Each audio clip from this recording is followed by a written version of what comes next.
From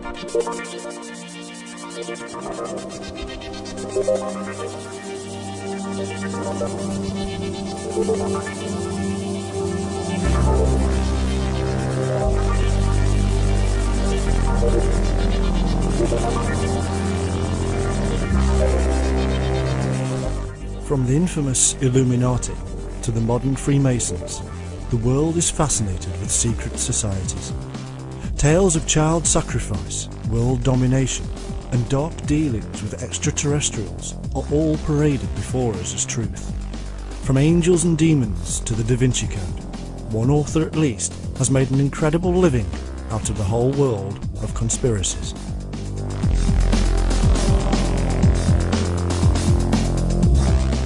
The New World Order, famously penned by the science fiction writer H.G. Wells, has become a reality in the minds of millions, and today its leaders are even believed by some to be reptilian shapeshifters.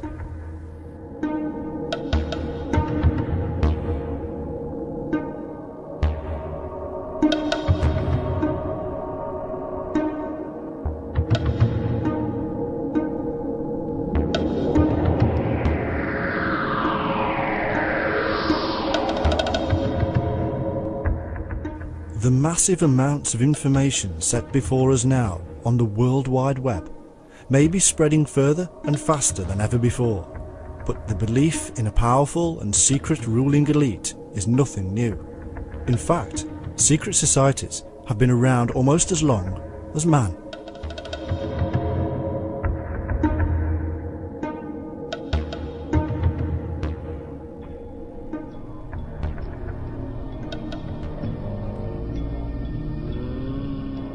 The early Christians, for instance, were a secretive cult themselves, undermining the governments of church and state. They adhered to secret forms of communication, had rituals, and were aggressive in their rise to power, spreading the word of their God far and wide. It takes generations, but a secret society here can be proven to have influenced our culture, our beliefs, and to have eventually grasped power itself. This pattern can easily be found in many other forms, such as Islam, the Roman and Greek empires, revolutionary Russia, and many more.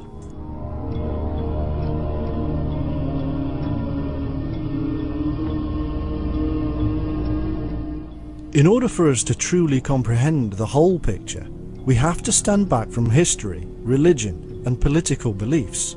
We have to be neutral, neither fulfilling some fantasy that Blofeld is sitting in a large metallic room stroking a white cat and plotting our doom, nor being so naive that we do not believe men in power grouped together. Men have always grouped together for strength. It is an evolutionary device and a powerful energy within us. So also do greed, envy and lust surge through our veins, and to deny them is to deny our nature. But to understand them and find balance in strength and compassion is a virtue.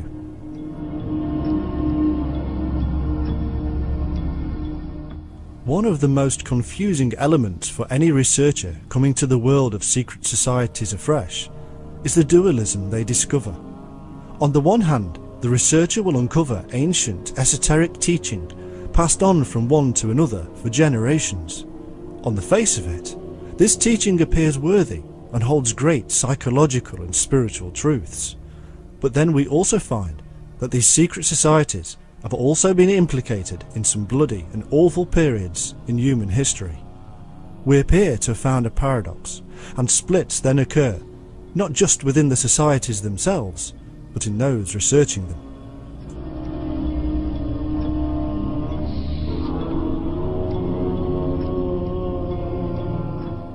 Following many years of research into the mind of man and the history of his actions, I am of the opinion that this paradox can be explained simply. It is the nature of man emerging or manifesting itself within the group. All men are divided within themselves, so our ancient texts and even our modern psychologists tell us. This division is communicated to the wider human body, the society. This is the reason that Democrats and Republicans, who both want similar ends, find themselves on opposite sides of the political divide.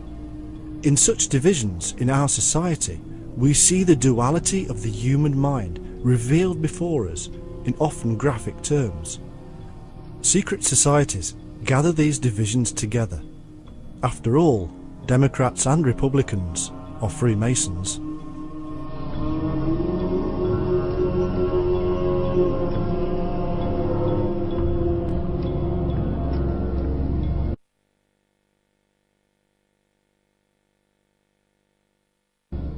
Secret societies are no different to any other group in our world. They have a hierarchy of control. They have community-spirited events and rituals. They hold a series of belief systems just as any religion or political party. But the big difference is that they keep their hierarchy, events, rituals and belief systems a secret. They hide them in code, cipher and symbolism, and it has been this way for millennia, for it is also a part of our nature.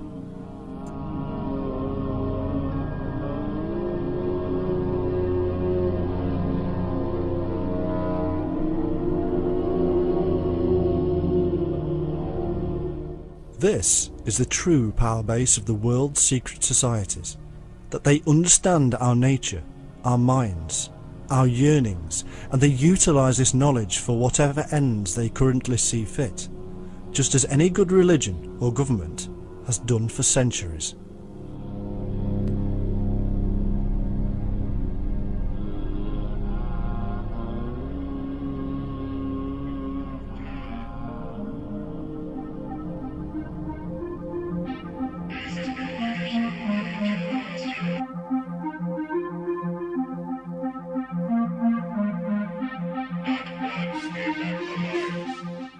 Such knowledge has been handed down within the group ever since it was discovered, but other forms of knowledge were also passed along.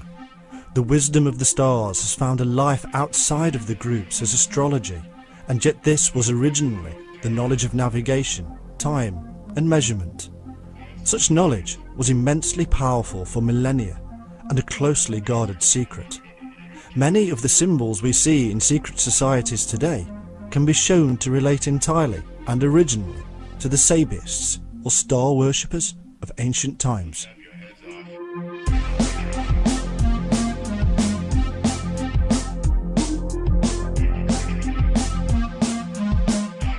It was the stars and planets that guided them safely to wherever they needed to go. It was the sun that gave them day, and the moon lit up the night. By knowing the progress and position of the heavenly bodies, man could measure time and distance. To ages that did not have the clock, satellite guidance systems and cheap flights, these were matters of survival, and because of this, they were jealously guarded and secret groups emerged.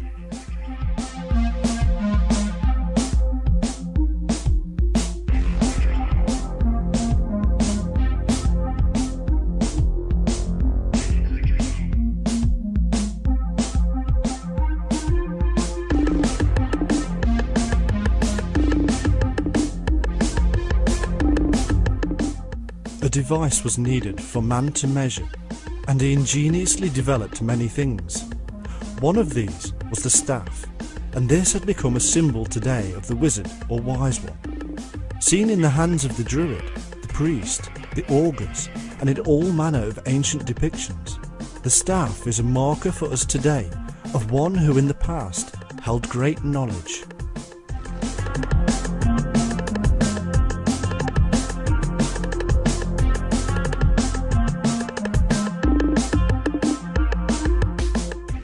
Such knowledge was in the hands of those who researched it, discussed it, and tested it.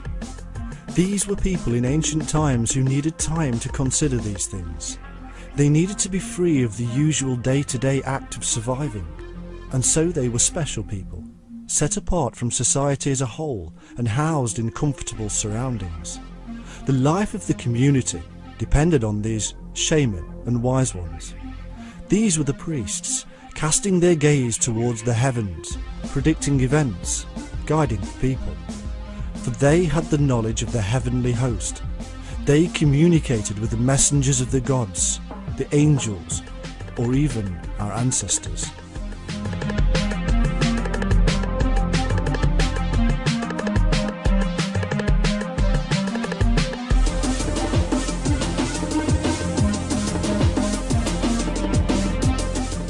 Folklore, fables and legend have since erupted around these special people.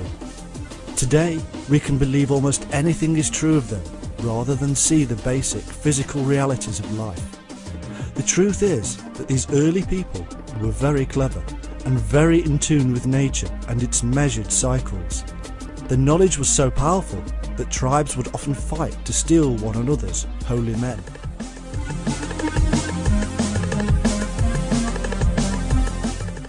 And so we see emerge from the mists of time another strand of mighty men.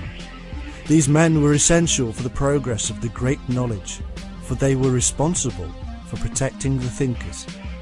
What emerged was a warrior brotherhood dedicated to defending the peaceful brothers who were the wise men of the tribe, holding special and unique esoteric knowledge as if they were empowered by the gods themselves.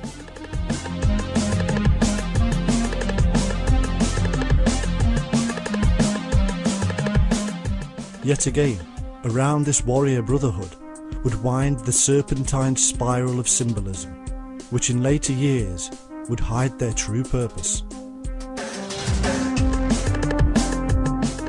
The eventual knowledge of these groups would be deemed sacred and protected. Whether it was practical methods of survival, navigation, measurement, or psychological and spiritual inner wisdom, it would become the ground plan for future secret societies, and as populations grew, it would bestow great power and danger upon them.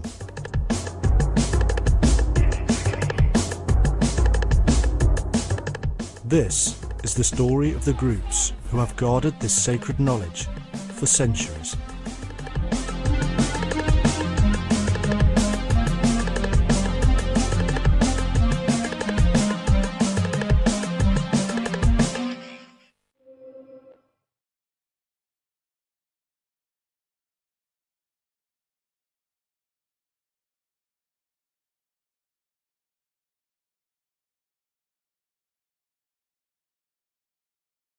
From ancient times there have been tribal priests and warrior elites to protect them and the people in general. In Persia, the Magi watched the stars and worshipped the sun, just as in Europe the Druids were the wise priests. In Egypt, Greece, Rome, India, and almost anywhere else we can imagine, the same process is to be found. A priest worshipping, mapping and measuring via the heavenly host, and a warrior class offering protection.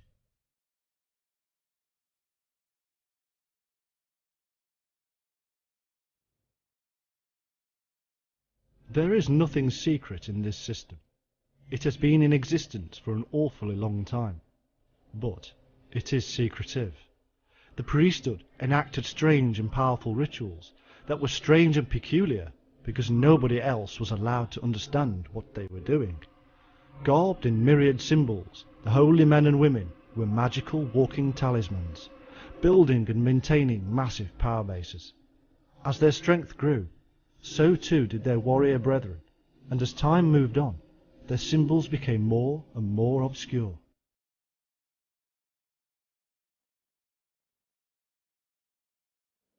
There was always an opponent, and not always from outside of the immediate tribe. The main adversary was often the king or queen, who throughout time, from Akhenaten to Henry VIII, have done battle with the priesthood. The royal claimed divine power in the name of God, and yet the priesthood were the voice of God. Somehow they had to work in unison, and around them grew intermediaries.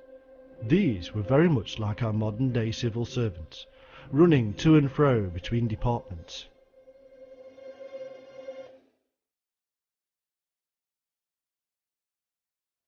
These civil servants eventually became more and more powerful in themselves, because they had knowledge from both sides and could easily manipulate the events of state.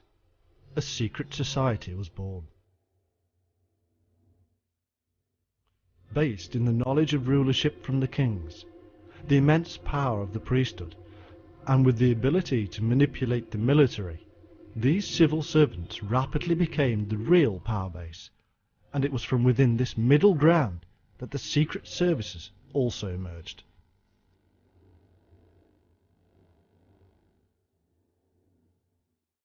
Gods came and went. Kings and lineages died out. Political leaders are voted into and out of office.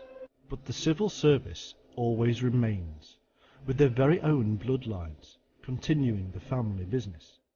The pattern of rule the world over is little different to this triple-headed monster.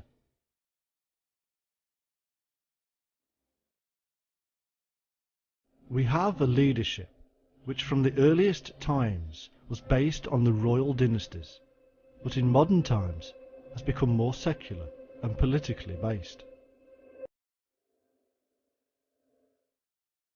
And we have the intermediaries of the civil servants, including those within the legal, financial, and administrative systems.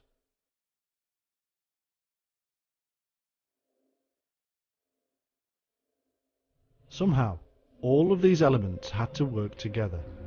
Somehow, a common ground had to be found, and it was.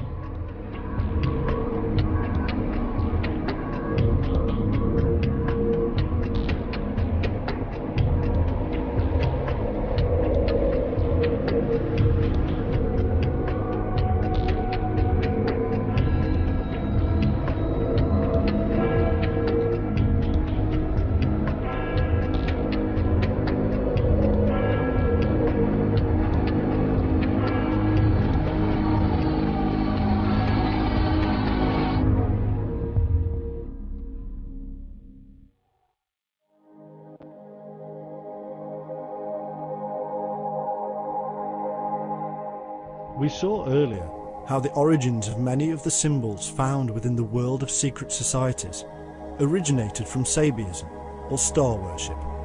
The name Tzaba, in fact, derives from an armed troop of Chaldea and may mean many baptisms. They worshipped the pole star as the creative principle, which they called IAO, a device later to be found within Christianity, and according to Freemason, secret society expert, and self-proclaimed Antichrist, Aleister Crowley, also means Isis, or nature, ruined by Apophis and resurrected by Osiris. A claim with no basis whatsoever, but utilised by Crowley as self-propaganda, making him appear highly knowledgeable.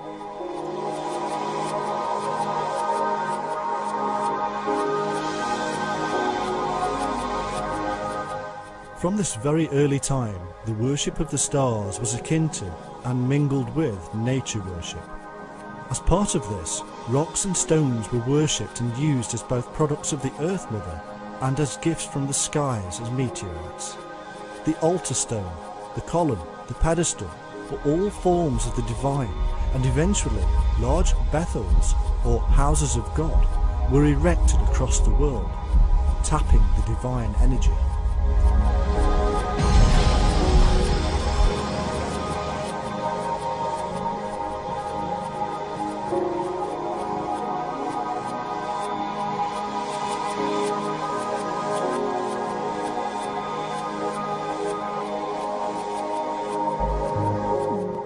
Chaldea, Asia, Egypt, Africa, Greece and Europe were all utilised in this massive and ancient construct of the divine energy. Smaller rocks or meteorites were fashioned into the images of the gods and were known as the Kabiri, the wandering gods. Eventually, this symbolism would fall into alchemy as the philosopher's stone, with many psychological and spiritual additions and meanings.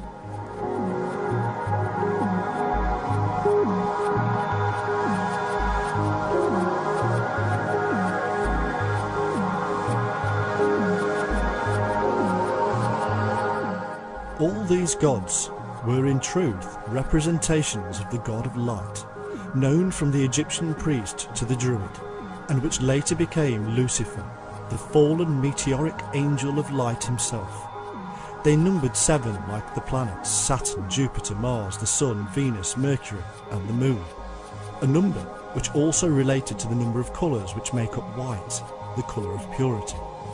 Little wonder that the number 7 should become immensely important to later adherents of the arcane.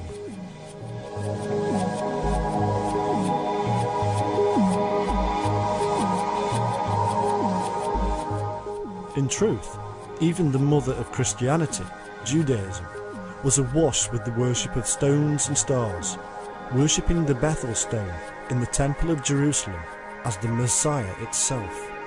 These Bethel or Betel stones were to be found far and wide, and were often encased in arks made of holy wood from nature, symbolising the stairway or ascent into the heavens. At the Kaaba in Mecca, the holy meteorite is sacred to Islam to this very day.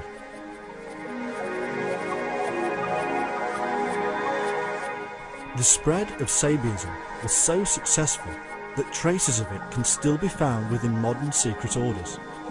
In the Martinist order and the Rosicrucians, certain grades are still known as Elohim Sabaoth, the deity who is invoked and adored.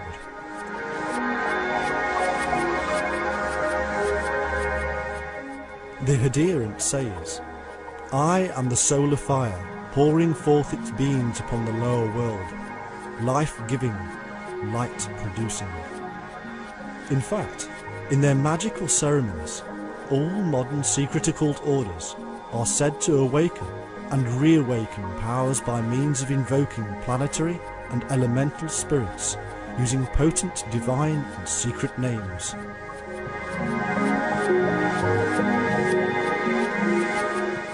The truth of this is simple. Man believes he is connected to nature via the divine light within himself. This divine within is the spark of light he must awaken in order to truly experience connection to nature itself. Over the course of time, the mind-bending altered states of consciousness required to raise this energy were employed and kept strictly secret.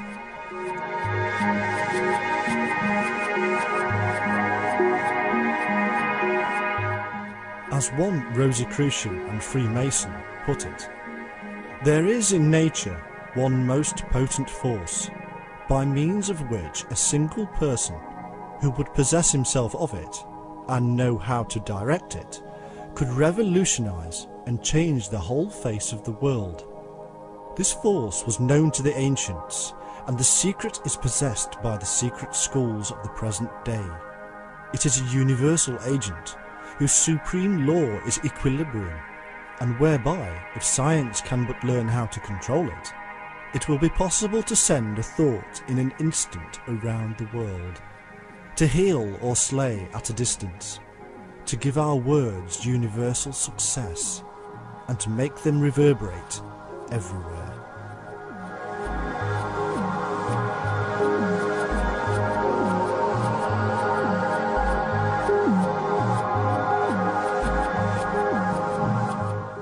This kind of mystical language speaks of power unknown by most ordinary people.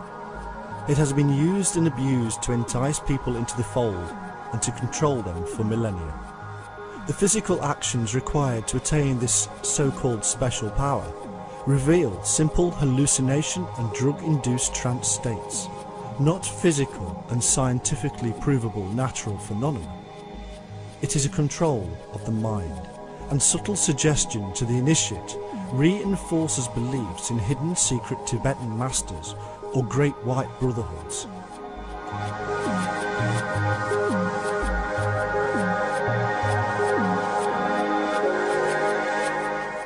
Intoxication, rhythmic movement, meditation, fasting, sex and pain were all utilised to force the mind to alter its state of consciousness. This is a universal device that spread across the world and is found in most secret societies, either practiced or symbolic in rituals.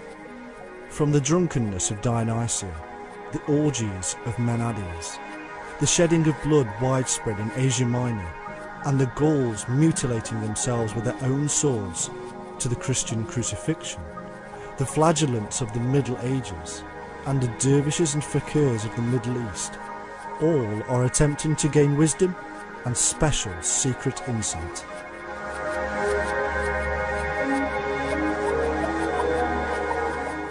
It seems that nobody was free of this mystical mind-bending attempt to become one with God. Even Gnostic sects mirrored their Sufi Islamic counterparts and participated in self-abuse. If such practices are still prevalent within secret societies, and they are, then there is little wonder that they are kept secret.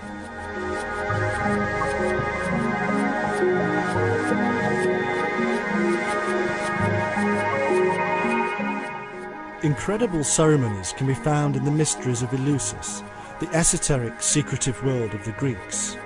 In fact, these secretive ceremonies originally derived from ancient Egypt, predating 1500 BC. In one such ceremony, the sacred phallus was erected, a device we know to have originated from Egypt due to the evidence of Clemens of Alexandria.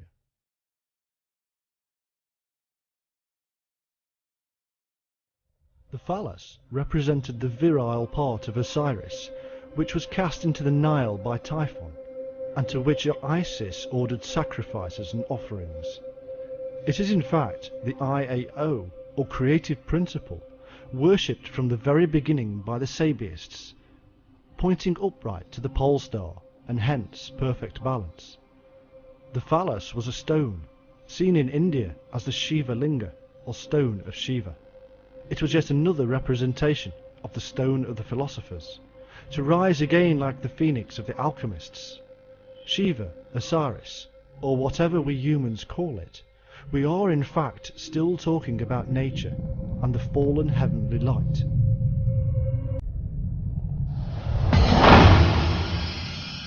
Elements of all this, and much more, spread abroad and through time, and can still to this day be found within religions and secret occult orders. To go through them all would take forever, but what we have found so far can be broken down simply. The stars and planets were worshipped because they directed man.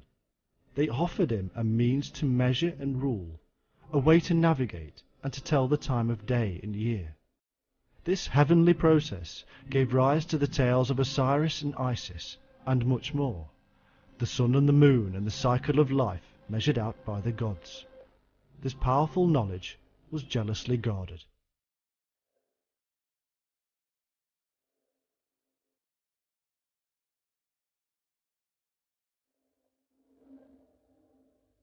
To participate with these deities, to communicate with them, man developed a means of altering his state of consciousness, and believed he was truly one with God.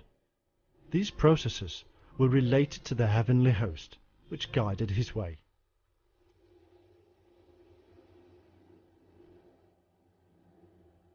The priesthood, who understood and developed this knowledge, were powerful, but required protection, and so elite warriors were developed and fostered. The royalty used the tools and power given to him by the gods via the priesthood, but a clever balancing act was required between the priesthood, royalty, and military, and so intermediaries in the form of civil servants were created.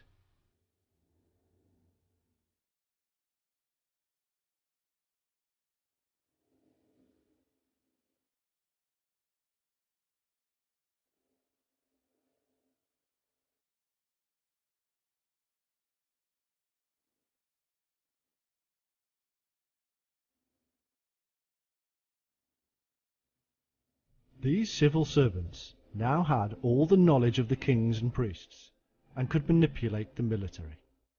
The historical stage was set for a series of plays that would often end in bloodshed and revolution. It was led by an underground stream that crossed the outward religions of state.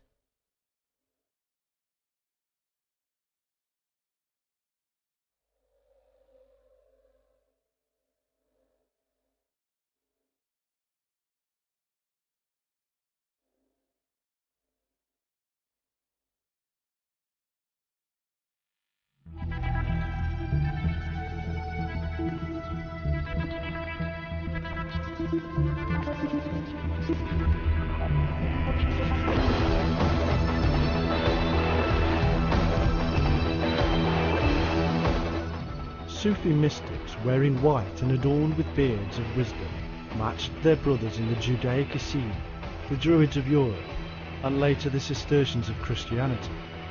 Each one sought out the divine light within, whether under the colour of Islam, Christianity, Gnosis or paganism, terms that are often more modern than not.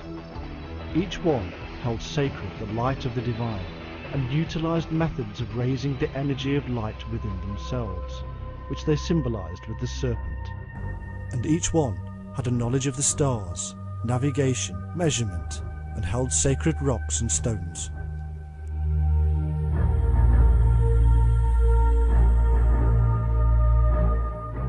The Sufis had their warrior brethren, known as the Ishmaelites, and fostered a series of degrees. According to the writer Springet, in his Secret Sects of Syria, the Sufis are a secret society of Persian mystics, philosophers and ascetics, whose original religion may have been that of the Sabaeans, or star worshippers. Also, the Sufis admitted to being able to secretly hold to their own faith, whilst professing outwardly the faith of their locality. Their initiation involved spending 40 days and nights in the wilderness to connect to the divine and become part of him, something mirrored with the Essene or Gnostics.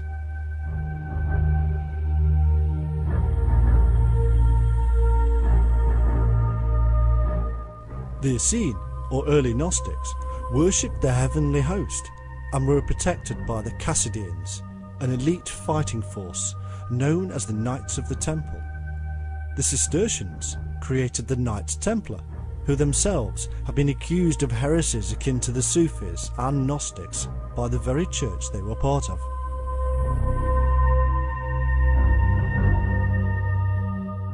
All these groups and more, such as those of India, meet within a framework I myself was informed of by a man known to me only as Brother Wan, and who claimed to be a member of an underground stream that knew no boundaries of religion and state.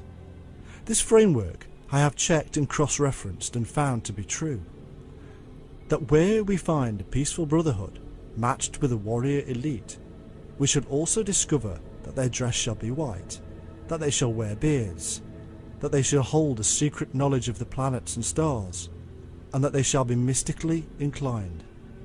These, I was told, would be the clues to the outward elements of the sacred underground stream that still exists to this day, and that influence society on levels we can only guess at.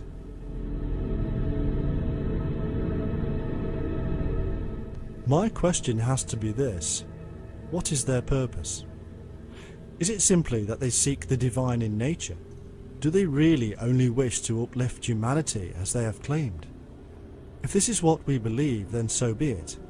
But in so doing we shall miss the point of what we have learned so far, that the nature of man is divided and dual-natured, and that where good intentions shall be discovered, so too shall those of greed, lust and envy.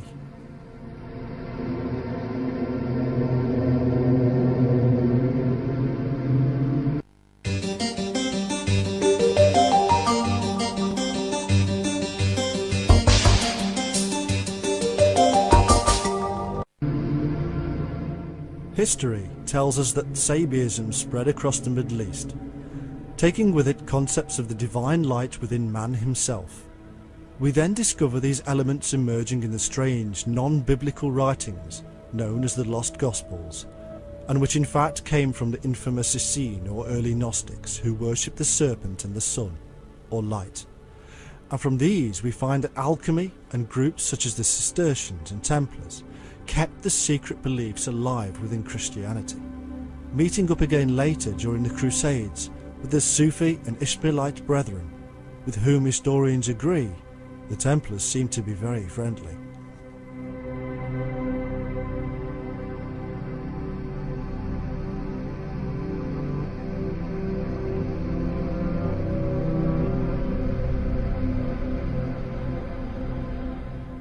What happens next? Alchemists appear to aid in the forming of secret occult orders, and the Freemasons, Illuminati, and various other secret societies emerge with strangely the exact same principles at heart as our early Sabiists. If one were to draw a line through history to connect influences, then my line would certainly have to seek out these various so-called separate groups. For it is also from within these self-same groups that truly amazing discoveries are made of new lands and coded maps emerge, utilizing the images of solar worship and serpents.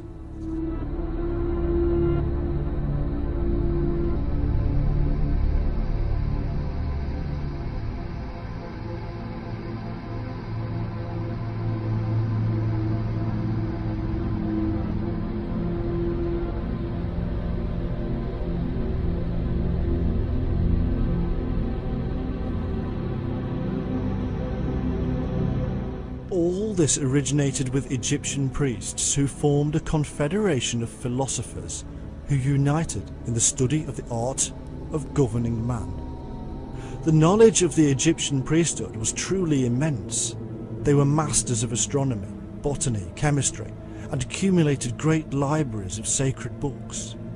Their power stretched for thousands of miles and across thousands of years, and nobody matched them, not even the Greeks or Romans, who simply seemed to follow the Egyptian underlying methods anyhow, and stole a great many of her secrets.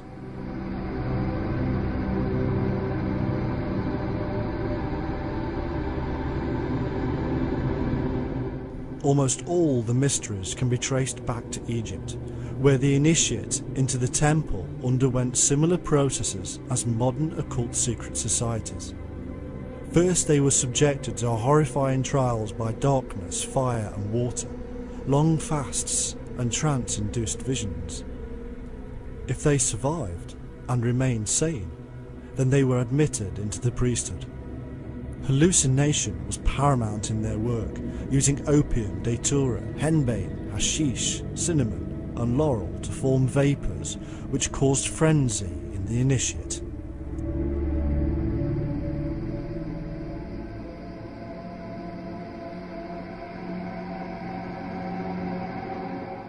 From Egypt, the secrets were passed into Judaism, from there into the Essene and Gnostics, and from there sideways into Sufi and Ishmaelite orders, and of course into the Cistercians, Templars and other orders such as the Knights of St. John, who continued the Manichaean Gnostic concepts. Next, the secrets just happened to appear within the world of the alchemists and Kabbalists, and from this mix came forth the mysterious and occult secret societies of the 16th, 17th and 18th centuries, and which today culminate mainly under the flag of Freemasonry. Today, this is the world's largest secret society, and is literally a sacred Egyptian order.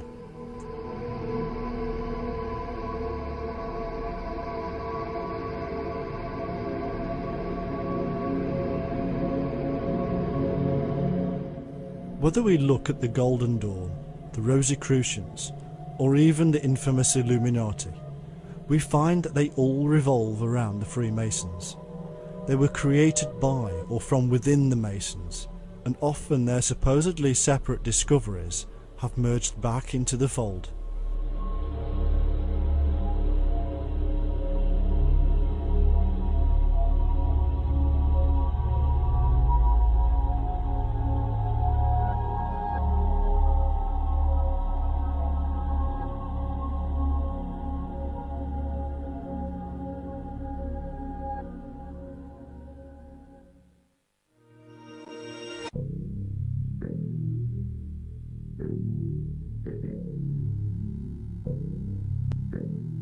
And so, we have a modern, worldwide secretive brotherhood, outwardly claiming fraternity and equality, being the culmination of millennia of mystery traditions and vague to say the least about its own origins. Most of those who have made serious studies of the rituals and symbols, beliefs and traditions within the Masonic Lodge have come to the same conclusion, that it is a continuation of the underground stream that has gone through the various periods of world history, as we have just seen.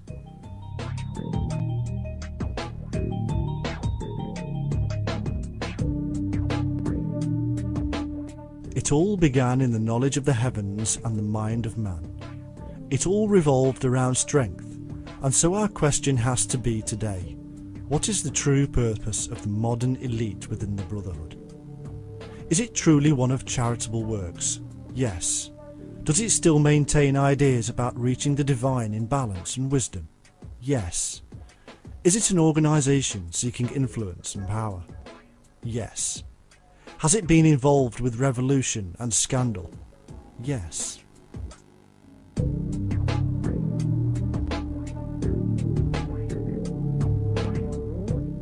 But wait a moment. Surely, if Freemasonry were truly a continuation of the ancient secretive occult groups, then somewhere hidden within its folds would be the Illuminati, or the illumination of the self.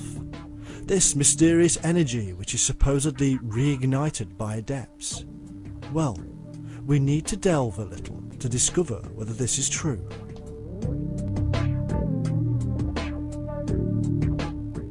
In 1722, a remarkable book called Long Livers by Robert Sambers was released. The book was a treatise on universal elixirs and was dedicated to the Lodge. In the book, the author indicates that illumination was in fact part of the process within Freemasonry for attaining eternal life. These concepts, we are told, were only to be found at the higher grades and used the language of the rose and the cross, the language of the Rosicrucians. These claimed that their 14th century mythical founder, Christian Rosenkreuz, travelled to Damascus, the home of the Gnostics, and Arabia, the home of the Persian Magi, or star worshippers. They claimed to be the Invisibles, and to simply be a continuation of ancient mystery sects from Egypt, Eleusis, Samothrace, Persia, Chaldea, and India, all homes to the mystical process of enlightenment.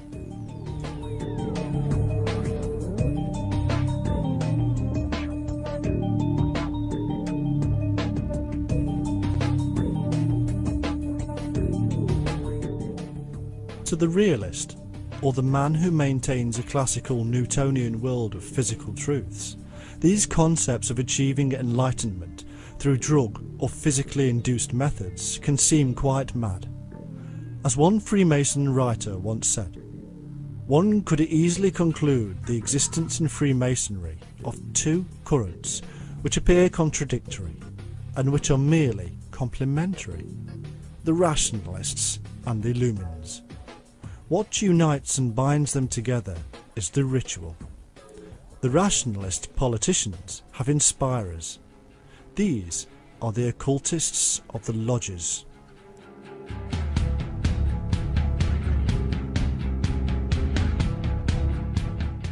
And so we are told that Freemasonry is quite aware of these two worlds, the logical, political and protective world of the ordinary Mason, and the inner sanctum and spiritual world of the mystic.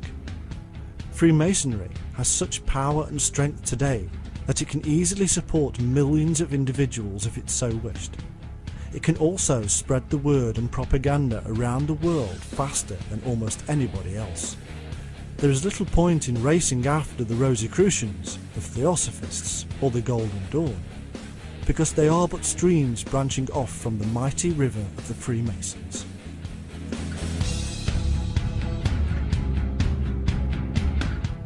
One proof of this statement can easily be found when we take a look at Theosophists. In an article entitled The Anatomy of Revolution by Dargon, we find the following statement. The Theosophical Society was founded by Madame Blavatsky, who was employed as an agent of the Carbonari, which she joined in 1856. The Carbonari are a branch of the Freemasons, and Blavatsky herself was an Oriental Freemason, and working for so-called hidden masters who directed her will.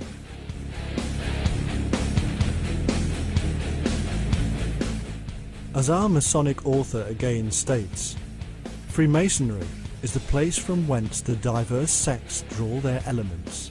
It is from them a preparatory school, a filter, a discipline. In essence, man can have it any way he wishes and still be connected to the main hub of the Masonic Lodge. And what is the purpose of this group, according to one writer, who was close to the fold? Theosophy, occultism, Freemasonry, secret sects or mystico-civilizers have but one common aim: to assure the liberation of man, to withdraw from him all traditional moral sense in order to be able to enslave him for the good of the interests aimed at. This mysticism is indeed the great Masonic secret, the supreme initiation. It is as old as this world.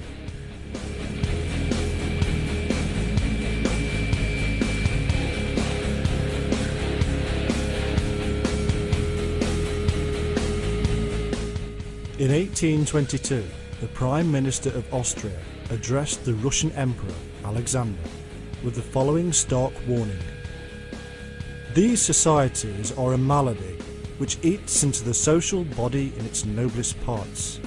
The evil has already thrust out deep and extended roots. Europe runs a risk of succumbing to attacks upon it ceaselessly, repeated by these associations. Absolute monarchies, constitutional monarchies, republics, all are threatened by these levellers."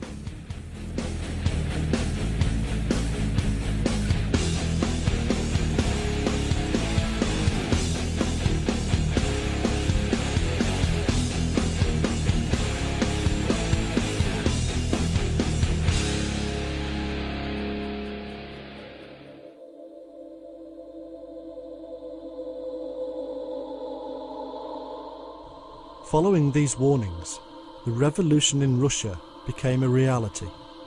It was fostered by the Freemasons from the several lodges still remaining. Even texts written by Karl Marx himself have been shown to be blatant copies of the writings of Adam Weishaupt of the Illuminati from the 18th century. In Hungary, the same procedure occurred, and in 1922 The Secrets of a Provincial Lodge was published, exposing the underground work of the Freemasons, leading to the revolution in October of 1918. The book claimed that above all the Freemasons worked through the press. With patient and persistent labour, they succeeded in gaining over most of the press organs. They also aimed at the professionals, schoolmasters and professors, hoping to take control of the minds of the youth. They succeeded.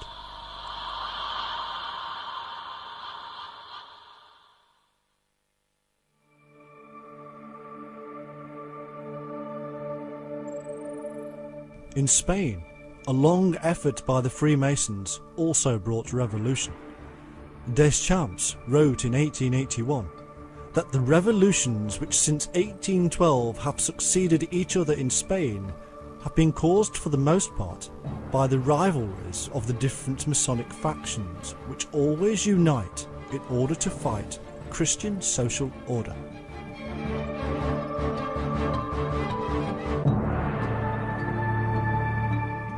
It began in 1728, when a delegation from the English Grand Master opened a lodge in Spain.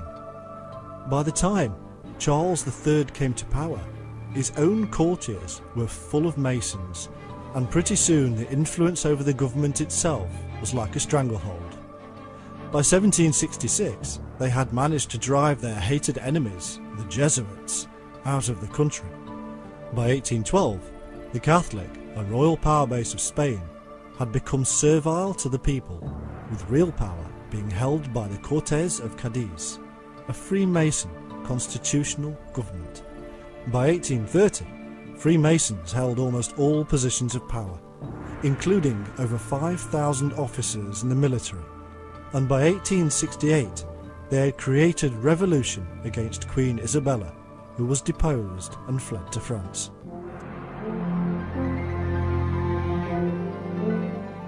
In 1931, the Grand Chancellor of the Spanish Lodge said, at a Grand Lodge meeting, "I bring you cordial and fraternal greetings of the Supreme Council of Spain.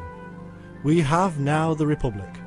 We have 6 Mason ministers, about 20 Mason high officials, and more than 120 Mason deputies in the Constitutional Chamber.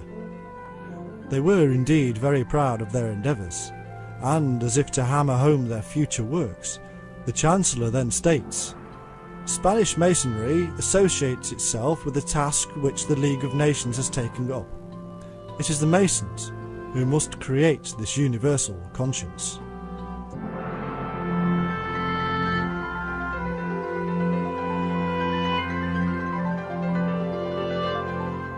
Later, the League of Nations would become the United Nations, and would itself be full of Freemasons in positions of the highest authority.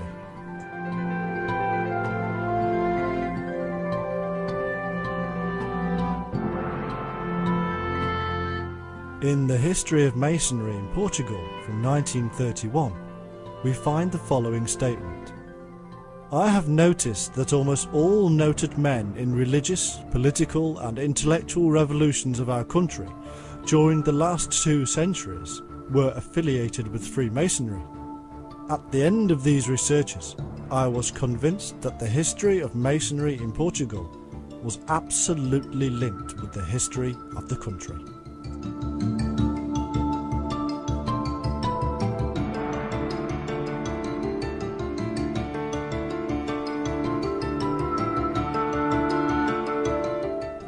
These tales of Masonic power struggles in Europe can go on and on, from Italy to France, Great Britain to Russia. For instance, in 1903, a Freemason had created the International Court of Justice. By 1917, Freemasons such as Libet and Mioni were setting up the League of Nations.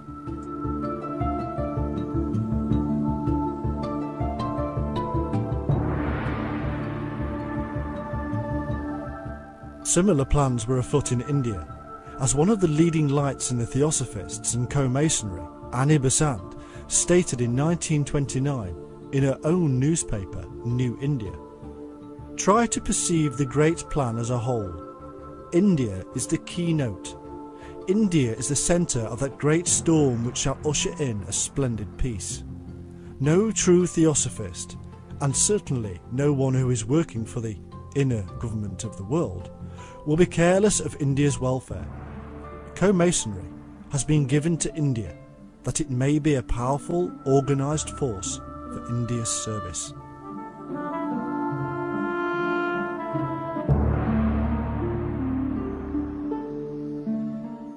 To aid in the rise of India and the expulsion of the British Empire, a secret, hereditary group of assassins known as the Thuggis were employed.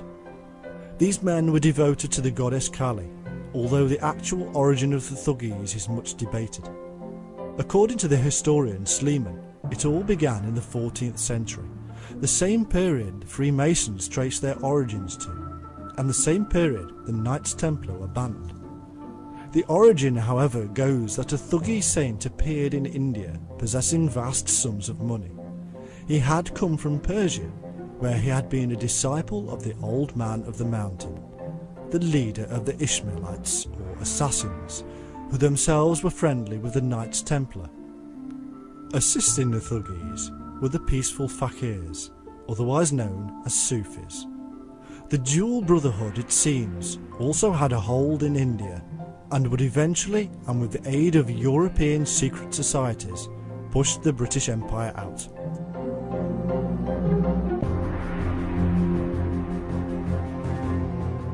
The clever thing about the Thuggis was that for centuries they had been like secret service sleepers, existing as part of society with ordinary lives and jobs, until called upon to rise, then seeping back into society and passing on their secret trade to their children.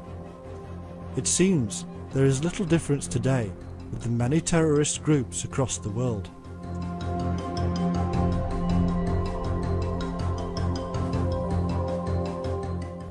And what was the Theosophists and co-Masonry's true purpose in aiding this Indian uprising?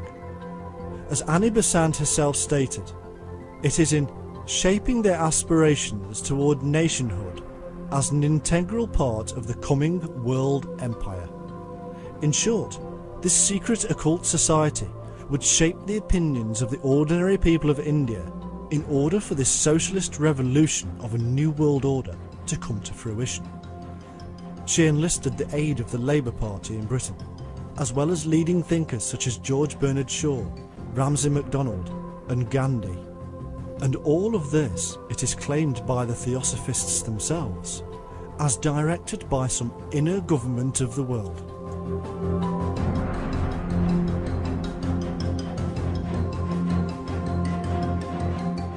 But is there a main centre to this web? Do instructions emanate outwardly to all the strands?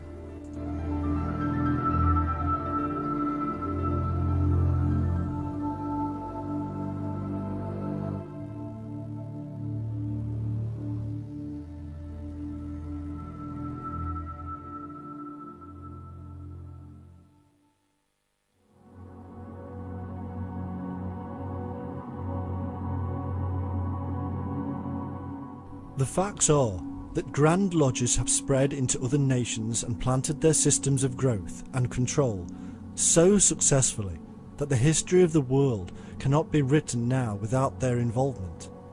However, even the Masons admit that over time the forms of Masonry became divided. French Mason Albert Lantoin said, "The ancient chain must be soldered again, which in making the order more powerful would allow it to influence, in a humanitarian sense, the politics of rulers."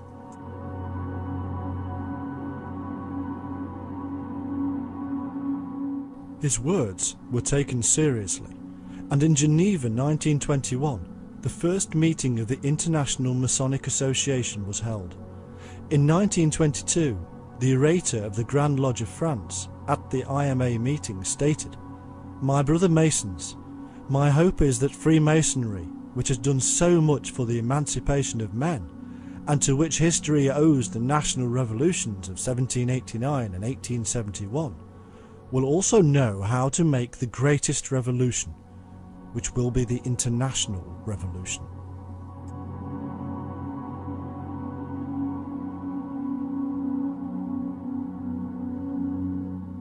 By 1930, this powerful organisation included the Grand Lodges of Vienna, Belgium, Spain, France, Greece, Poland, America, and many more. At that time, it seemed to spearhead an aggressive attempt to plant lodges in Latin America and undermine the Catholic power base there. What was the reason? It was the very same reason reported by the Grand Orient of France to the International Association of Masons, namely, that it desires good relations and links of personal friendship between regular Masons in order to form a chain encircling the globe.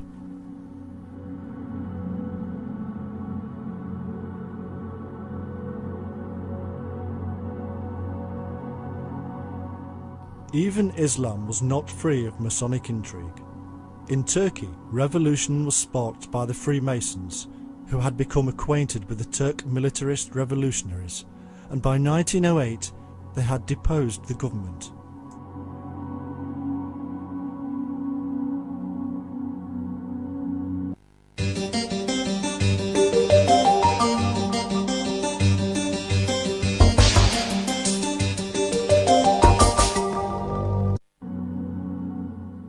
One 19th century opponent of the Freemasons said, "Freemasons have contended for the empire of the world as few sovereigns have done, and for what end? To be the point of issue of all follies and all monstrosities. The Kabbalah, magic, Hermetic philosophy, communications with spirits, magnetism, theosophy, deism, atheism, physical and moral regeneration, vengeance, destruction of empires, the universal republic. If we exclude these follies, what remains? A few honest citizens playing mournfully in the chapel of the tomb of Hiram."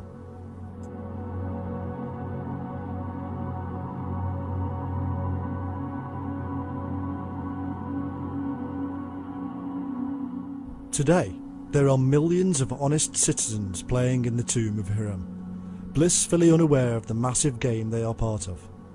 I have been asked on several occasions to join by people I respect greatly, but I always refuse because I wish to be bound by no statutes or regulations other than those from which I cannot escape. However, as a man who does not believe in divine rule nor religious control, I can see why so many revolutionaries of the past have been tempted.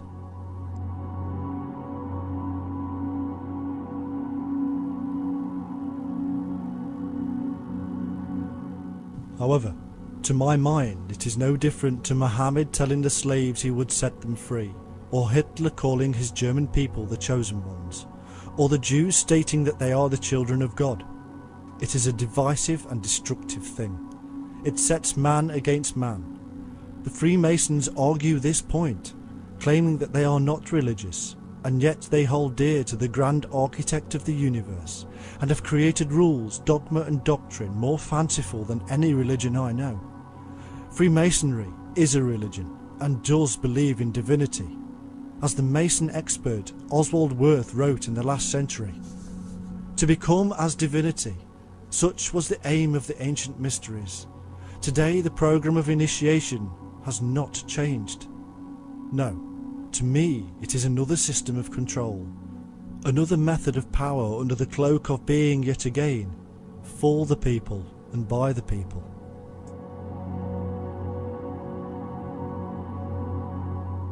The facts speak for themselves.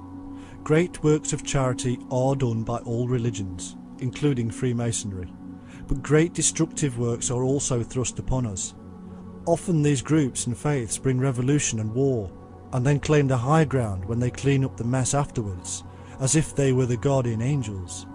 In the meantime, innocent people and animals have suffered.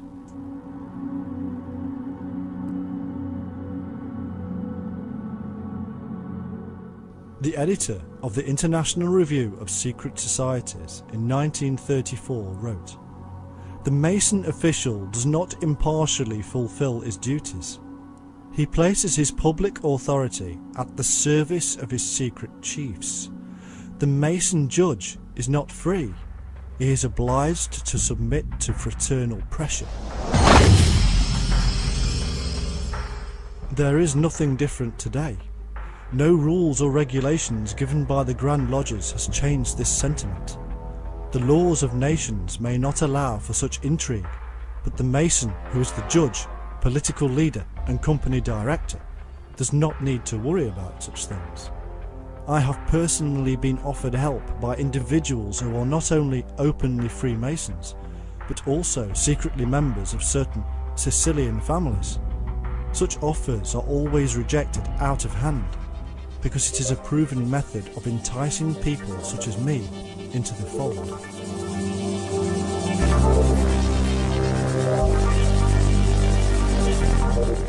Today, there are many influential members of the Freemasons, often unknown to the masses, and yet also involved in altering the mindset and beliefs of people.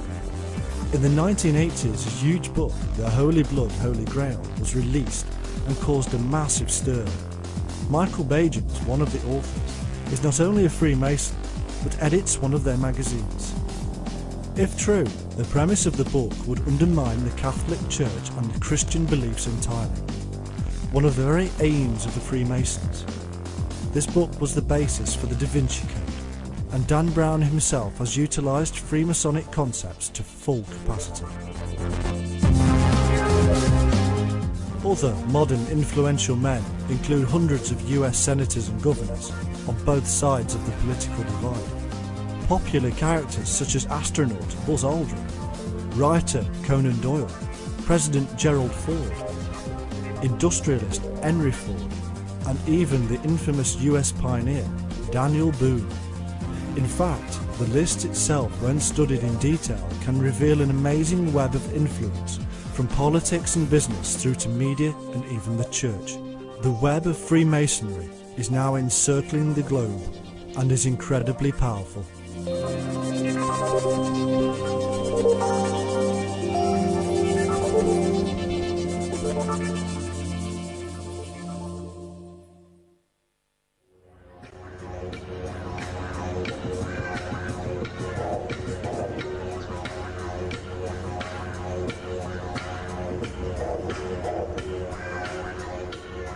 I recently visited Sydney, Australia, with the television reporter George Knapp from Las Vegas and Daniel, my Australian guide and friend.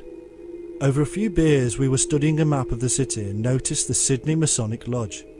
We all agreed to pay it a visit and to see if we could gain access and take a look around. We were all staggered at the immense size of the structure, looking something akin to a major world business or political institution.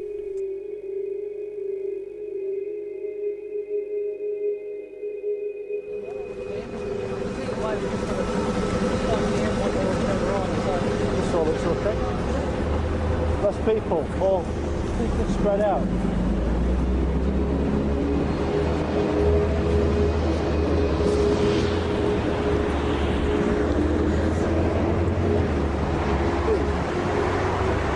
Just tell me you made it. We get George. Hi, George. Is that stranger? George is How an they keep American. the Freemasons around here. That's it. Go on, present. Luckily for us, there was a large Masonic event occurring, and so we weren't noticed taking a walk all over the building.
Recognise anybody?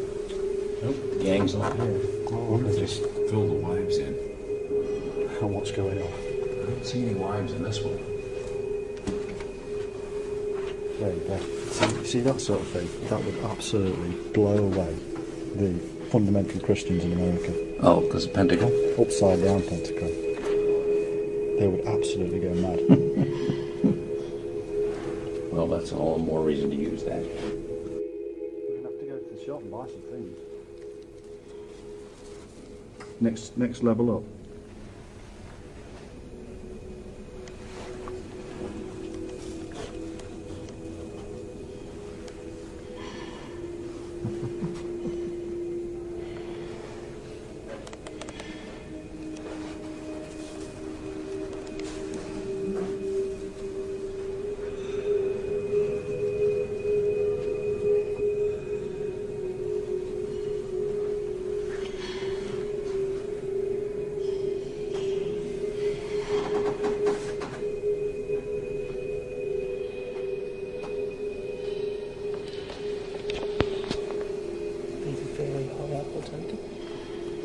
Yeah, you only get an apron when you're accepted.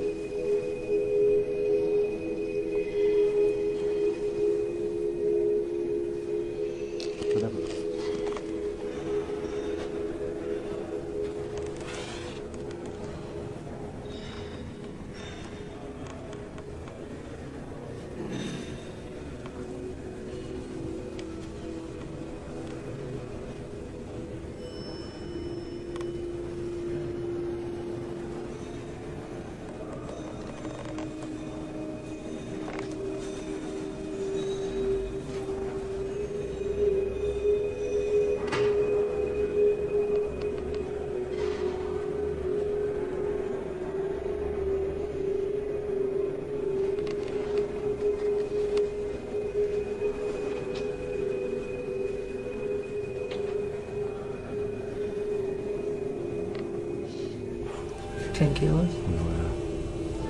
Cool, I've got one. Not as nice as that. Just did they serve a purpose? Or was it Yes, just... the ritualistic. Using the rituals. There's hell, and this is evil.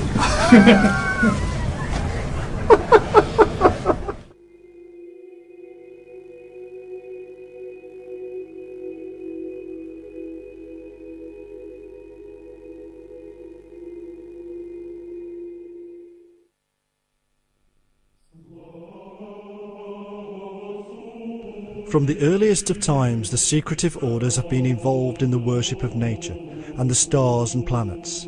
They created icons in rock and stone and claimed these to be the houses of God, or Bethels. One location made famous by the Da Vinci Code is Roslin Chapel in Edinburgh, Scotland. It is in fact a temple to nature itself, adorned with all manner of vegetation, stars, pillars, and strewn with Masonic symbolism.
These workers in stone are known by one word: masons. It is the masons who are responsible for building our sacred spaces and fashioning our stone deities as they have been for centuries. It is the masons who have placed sacred geometry upon the ground in places such as Washington and London, creating the New Jerusalem along with their political manoeuvring to create the New World Order. Freemason Eliphas Levi himself said that the purpose of the hidden Templars within Freemasonry was to rebuild the Temple of Solomon. And Albert Pike, another Freemason, said the same thing, and pointed out that the hidden order survived under various names throughout time, governed by the unknown chiefs to bring to fruition the New World Order, overthrowing throne and altar.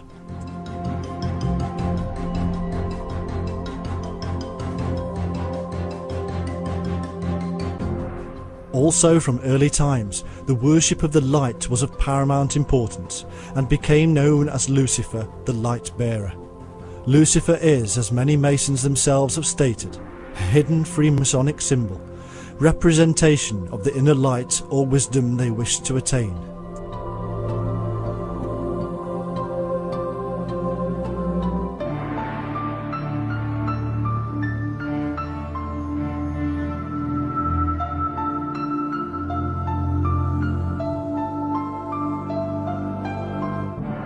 A reflection of the purity and light of the individual, as we learned earlier, was the wearing of white, from the Sufis to the Templars.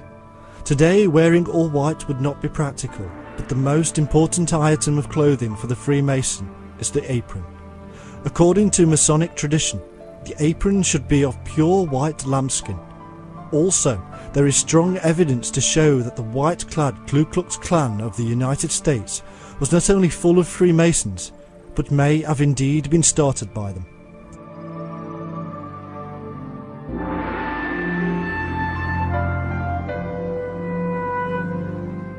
As for beards, well, the very first degree of the Freemasons tells us that the precious anointing oil ran down from the head to the beard, even Aaron's beard, and that this oil was used for burning to reveal the light.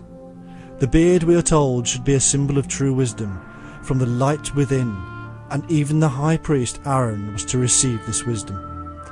Later, in medieval times, it was only the master mason who could sport a full beard, revealing his status as the wise one. According to the writer known as Dargon, in The Patriot of 1922, here we must note that there has always been among the arcane societies a dual movement, on the one hand mystical, on the other political. Such esoteric bodies as the Fraternity of the Rosy Cross, the Martinists, the Swedenborgians and Theosophists have consisted, no doubt largely, of harmless enthusiasts to whom mysticism or magic appealed, but they have also been used as the cover for political intrigue and as a net wherein to catch, test and select persons who could be used for subversive ends.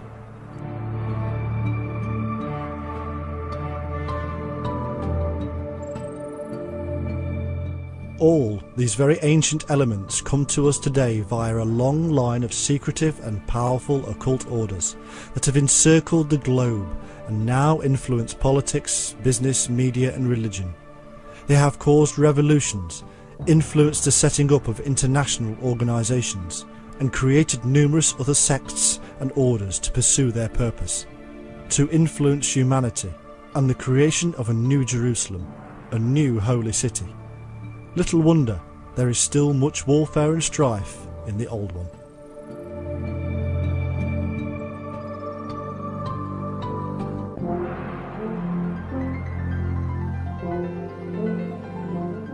The long line of the secret unseen hand is quite clearly alive and very, very powerful to this day, deep within the brotherhood we know as the Freemasons. These brotherhoods do not care what state you are from. They do not care what religion you are. They work under the auspices of a Supreme Father, the Grand Architect. It is a unifying creed, a utopian ideal that is detested by fundamentalists across the world.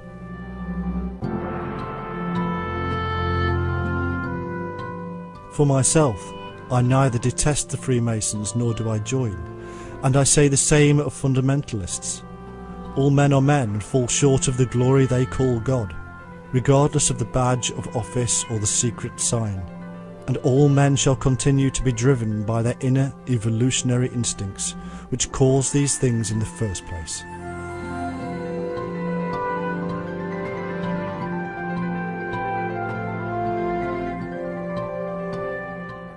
The difficulty comes when we have to decide who do we believe. Should I defend the traditional values of church, state or royal lineage? Or should I side with the revolutionary factions and support a new world order of socialism? The fact is, the choices are already made, and we, the masses, will be manipulated once again to march off on a holy crusade. just as we have for countless generations, marching to the beat of the ruler's drum.